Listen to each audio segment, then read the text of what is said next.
Bueno, buenos días chicos, ¿cómo están? En esta nueva modalidad de clases virtuales vamos a empezar hoy con la tercera parte del programa. Primero me presento, soy el profesor adjunto Gabriel Coria. Eh, Como ustedes saben, el programa nuestro de Contabilidad 2 se divide en tres partes. Una primera parte de conceptos generales, donde ustedes han visto todo lo que son los modelos contables y la asignación de ingresos, costos y gastos. Una segunda parte donde han empezado a incorporar los conceptos de inflación e información contable, en donde se ven las distorsiones generadas en la información contable por el uso de moneda heterogénea. Han visto las soluciones parciales que han ido evolucionando en la doctrina para poder solucionar este problema hasta finalmente llegar a las soluciones integrales, el ajuste integral. Lo que nos toca hoy es empezar la tercera parte de la materia, que habla de la evaluación general y especial de patrimonios y medición de resultados. Es decir, cuando ustedes veían en los modelos contables eh, esa tercera pata, que era la de criterios de evaluación, en donde veían costos históricos o valores corrientes, bueno, vamos a entrar a profundizar aquí esos conceptos. Entonces, entrando ya en lo que es esta parte de evaluación general y especial de resultados, esta parte 3, vamos a desarrollar tres unidades. Primeramente la unidad 8, donde vamos a ver cuestiones básicas de evaluación, criterios generales, conceptos, y después vamos a ir desarrollando los rubros uno por uno, y en mi caso va a tocar la exposición del rubro disponibilidades y del rubro créditos. Entonces, en lo que respecta a la unidad 8 de cuestiones básicas de evaluación, vamos a tratar de explicar y desarrollar algunos conceptos generales. Evaluación se dice que es asignarles valores definitivos a las partidas al momento del cierre, que es el momento de medición por excelencia, para lo cual, por supuesto, antes hay que verificar la existencia y pertenencia de lo que le estamos asignando valor, y, por ejemplo, hacer algunos otros procedimientos, como es el caso de los créditos, segregar los componentes financieros implícitos, o en el caso de algún otro rubro, ajustarlo por inflación, y después recién ahí asignarle el valor. Eh, el concepto de valor, algo tiene valor cuando representa efectivo o tiene aptitud para generarlo por sí solo o en conjunto con otros bienes. El valor de un bien que no sea, digamos, efectivo puede derivarse de su valor de uso o su valor de cambio. Es decir, ese valor de cambio por efectivo, por otro bien o para cancelar una deuda, o el valor de usarlo en la actividad productiva del bien. Con respecto a lo que se llama mediciones contables, es un concepto que se ha venido desarrollando últimamente cada vez con más fuerza y tiene un sentido quizás un poco más amplio de lo que es evaluación. Generalmente el valor se lo relaciona con un activo o con un bien, algo capaz de producir beneficios. Lo que es pasivo generalmente no se le asigna, eh, lo que es pasivo no tiene valor per se. Entonces se habla de medidas contables. Eh, por supuesto que tenemos diferentes momentos, dijimos que el momento de evaluación por excelencia es el de cierre, pero tenemos el momento que Fuller-Newton divide en dos categorías: el momento de incorporación, en donde se considera el costo vigente a ese momento y se incorpora la partida contable, y los momentos posteriores, que son los de baja y los de cierre. En el momento de baja, si estamos hablando de valores históricos, los bienes de cambio, tenemos que tener en cuenta las técnicas de costeo, WEPs, PEPs, precio promedio ponderado. Si es a valores corrientes, por ejemplo, se toma el valor corriente al momento de la baja. Eso lo vamos a profundizar en, en los conceptos subsiguientes. Bien, yendo a lo que son los criterios de medición en particular, los podemos agrupar en dos grandes categorías, valores históricos y valores corrientes. Yendo a una clasificación que hace el profesor Fuller Newton en su libro de Cuestiones Contables Fundamentales, empezamos hablando del costo histórico, poniendo de manifiesto que no solo se trata del precio, sino de todos aquellos gastos inherentes a la operación necesarios para disponer del bien. Puede tratarse de fletes, en el caso de una importación, de los derechos de importación, de los honorarios del despachante de aduana, si tengo que dar un curso de capacitación para el personal para usar esa máquina que estoy comprando. Son todos conceptos que se adicionan al precio de compra, que tiene que ser el precio de contado, y en su conjunto ese sacrificio económico es lo que nosotros llamamos costo. Ese costo histórico, junto con todas esas componentes que acabo de mencionar, eh, permanecen en el activo, es decir, todos esos gastos necesarios que hablábamos para disponer del bien, no se imputan a gasto en ese momento, se activan. Entonces, hasta el momento que se consuman, permanecen en el activo y recién van a viajar a resultados cuando se consuma el activo del cual forman parte. Es decir, estoy difiriendo su imputación a resultados. Cuando hablamos de costo, tenemos que recordar siempre que si estamos parados en el momento de cierre, asignándole una medición contable a las partidas, el costo es un valor del pasado, es el valor que mantenían en su incorporación los bienes, que tradicionalmente se mantenía hasta el momento de la venta y hasta el momento de la medición. Es un valor del pasado, representa un valor del pasado. Y hay que remarcar, porque muchas veces se comete este error, que por más que ese costo histórico en un modelo contable que contemple unidad de medida homogénea se reexprese por inflación, el costo histórico reexpresado por inflación sigue siendo un valor del pasado, simplemente que se ajusta por el coeficiente que surge de los índices que se calculan sobre una canasta promedio de bienes. Entonces hay algunos bienes cuyo precio específico está por encima de ese valor promedio y hay otros bienes cuyo precio específico está por debajo. Entonces ese nivel de precios relativos, según en el modelo en que esté, si el precio relativo del bien, el precio específico del bien subió por encima, se reconoce o no se reconoce, según el modelo en el que esté. Dentro de esta clasificación que mencionábamos de Fuller Newton en cuestiones contables fundamentales, está como segunda categoría lo que él llama costo histórico modificado. Y acá él desarrolla dos conceptos, costo histórico menos depreciación e importe resultante de aplicar el método de la tasa efectiva.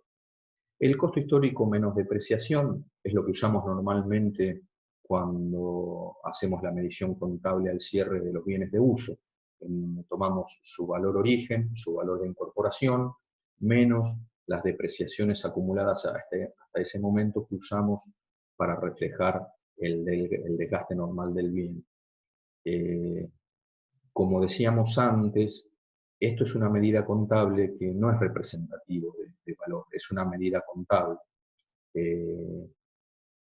Por otro lado, tenemos para el caso de los créditos y de las deudas, el importe resultante de aplicar el método de la tasa efectiva. Esto es medir el crédito o la deuda al cierre, teniendo su valor origen, en el caso de los créditos, ¿no? Y de las deudas, su valor origen más los intereses devengados, menos los cobros. Eso es prácticamente, o digamos que es similar, igual, a tomar el valor final menos los intereses devengados. Al cierre me va a dar el mismo valor. Por supuesto que tratándose de un criterio de medición, siendo un costo histórico, la tasa con la que calculo esos intereses es la tasa pactada. ¿Qué quiero decir con esto? Es una tasa del momento en que se concretó la operación. Si yo estoy en un momento posterior, en el momento de cierre, asignándole una medición contable al crédito, esa tasa es una tasa del pasado, es la vigente en el momento de concreción de la operación. Ahora bien, yendo al otro gran grupo de criterios de medición, entramos en la categoría de lo que son los valores corrientes. Los valores corrientes, siguiendo con la clasificación de Fowler-Newton, tenemos diferentes conceptos. Tenemos, por ejemplo, el valor razonable, que es el precio por el cual se negocia un bien entre partes, con ciertas condiciones, ¿no?, que menciona. Son partes independientes, actuando en total libertad, no forzadas, es decir, no se trata de una venta, de una operación forzada. Están en pleno conocimiento de las acciones que están tomando y disponen de toda la información relevante obtenida a un costo razonable, digamos, ¿no? Básicamente, entonces, es el importe en que puede ser intercambiado un bien o cancelado un pasivo en una transacción ordenada, como lo llama él, que es un poco las características que acabamos de mencionar. Este valor razonable puede ser aplicado claramente cuando tenemos en nuestro activo títulos de deuda, ya sea públicos como un bono del Estado o privados como una obligación negociable, en donde existe un precio que podemos verificar y calcular llegando al valor razonable. Por otro lado, tenemos lo que se llama valor neto de realización, con el que ustedes también espero que ya están familiarizados. Es básicamente el precio de venta menos los gastos directos de venta. Cuando los gastos directos de venta son muy pequeños, el valor neto de realización prácticamente es similar al valor razonable. Este valor neto de realización, dentro de una categorización que se hace de los valores corrientes de entrada y de salida, ustedes saben que el ente opera en mercados de compra y mercados de venta. Entonces, esto es un valor que entra en la categoría de valores corrientes de salida. Se evalúan a valor neto de realización, por ejemplo, aquellos bienes de cambio que no requieren un esfuerzo significativo de venta, es decir, no tengo que tener empleados para venderlo, no tengo que tener publicidad, no tengo gastos de tarjeta de crédito ni de débito, y además de esas características, tienen que ser bienes fungibles, es decir, pueden sustituirse unos por otros de similar calidad sin afectar la cuantía del patrimonio del ente. Ejemplos de estos bienes son, por ejemplo, la moneda extranjera, las acciones, la soja, el petróleo. Son bienes en los cuales se dice que el proceso ganancial ya está concluido, por eso puedo aplicar este criterio de medición. Es decir, como ustedes han visto cuando se les ha explicado apropiación de ingresos, el proceso ganancial se encuentra concluido, es decir, el hecho sustancial generador del ingreso está en la tenencia y no en la venta de estos bienes. Entonces, al cierre, yo puedo asignarles una medición contable que es el valor neto de realización. Contrario sensu, si esto no ocurre, si los bienes no requieren un esfuerzo significativo de venta, es decir, tengo que hacer publicidad, por ejemplo, para venderlos, este, se evalúan al costo de reposición o de reproducción. Por supuesto que acá estamos en un valor corriente clasificado dentro de los valores corrientes de entrada, y es el costo en el que se incurriría si yo tengo que comprar nuevamente el bien o fabricarlo con los costos y los gastos vigentes en el momento de la medición. Eh, por supuesto que esto también se emplea si yo tengo en el pasivo una deuda en especie, si yo debo un bien, en el activo los estoy evaluando a costo de reposición, esa deuda por ese bien que estoy debiendo también tengo que emplear este costo de reposición. Después tenemos el valor descontado. El valor descontado es una forma de estimar el valor razonable cuando no lo puedo obtener, y básicamente lo puedo aplicar a créditos y deudas.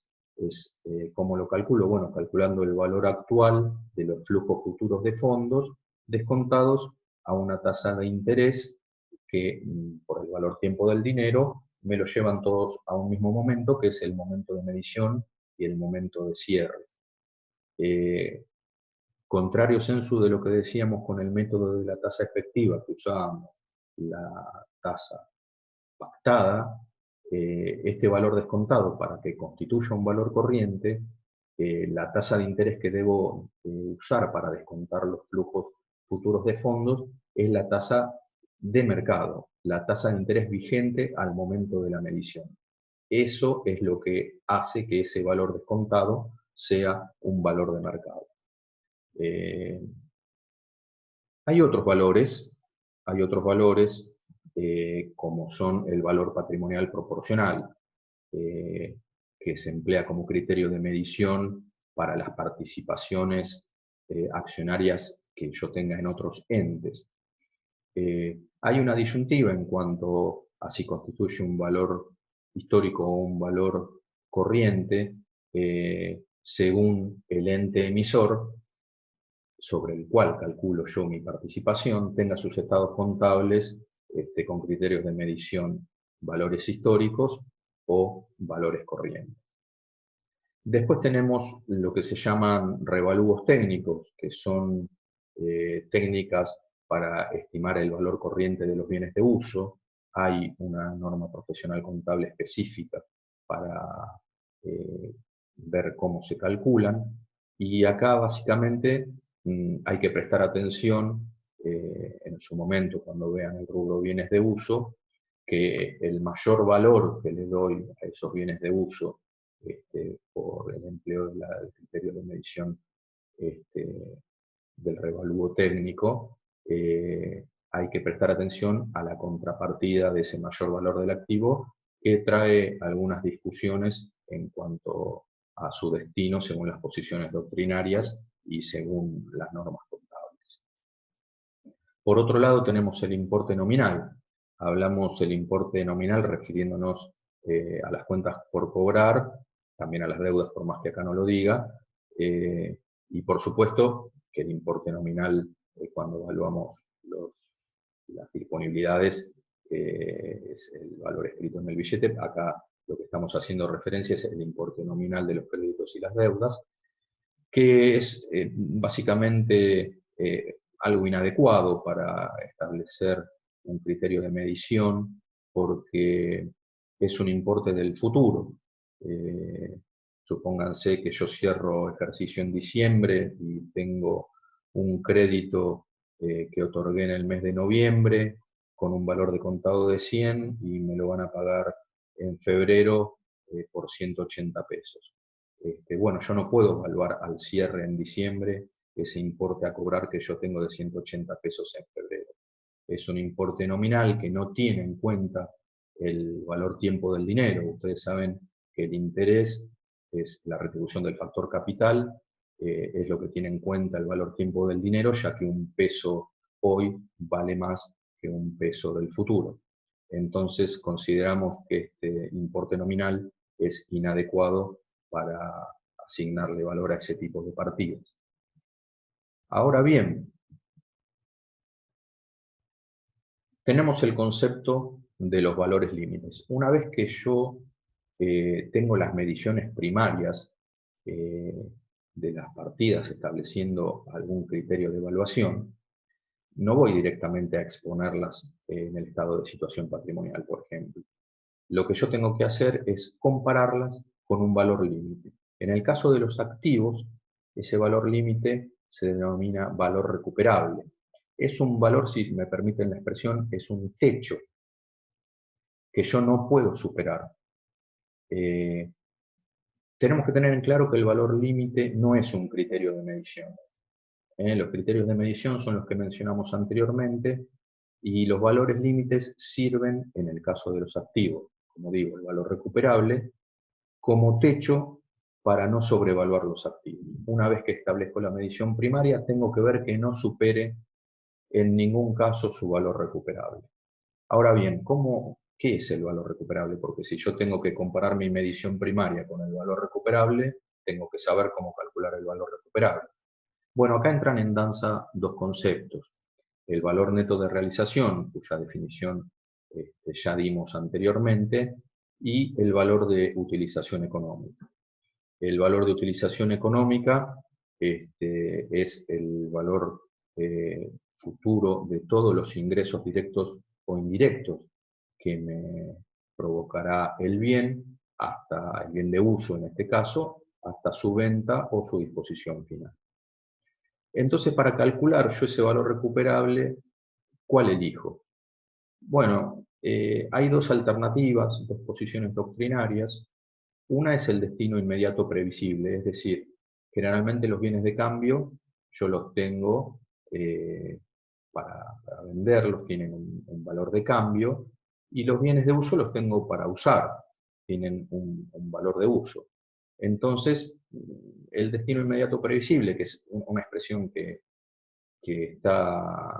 es utilizada por Sergio García en su libro justamente Valores Recuperables, sobre finales de la década del 80, década sobre la cual la doctrina venía impulsando el uso de los valores corrientes. El destino inmediato previsible me dice, bueno, si vos tenés un bien de cambio, su valor recuperable debería ser el valor neto de realización. Si vos tenés un bien de uso, el valor recuperable debería ser el valor de utilización económica.